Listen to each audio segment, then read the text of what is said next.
একটা বিচার করতে এখন একটা মার্ডার কেসে নর্মাল বিচার করতে 15 থেকে 20 বছরের সময় প্রয়োজন হয়।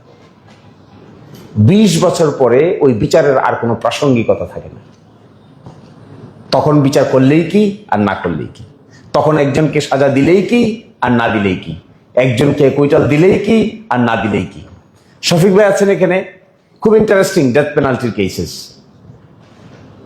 নিম্ন আদালত থেকে শুরু করে সুপ্রিম কোর্ট পর্যন্ত একটা ডেথ সেন্টেন্স যাকে দেওয়া হয় তাকে বলা হয় ডেথ র কনভিক্ট।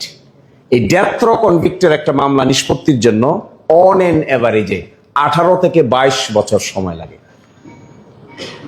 তো 22 বছর পরে যিনি ভিকটিম ছিলেন তার বিচার প্রাপ্তির কি আকাঙ্ক্ষা আছে? জেনারেশন চেঞ্জ হয়ে গেছে, পরিবার চেঞ্জ হয়ে গেছে, 22 বছর পরে খালাস পেয়েছেন এরকম মানুষও আছে। ফলে 22 বছর পরে তার কোনো রেলেভেন্সি নেই। অথচ এমন যদি হতো একটা মার্ডার হয়েছে, এই মার্ডারের পক্ষে আছে বিপক্ষে আছে, শুরু থেকে শেষ পর্যন্ত বিচার করতে 3 বছর সময় লাগবে।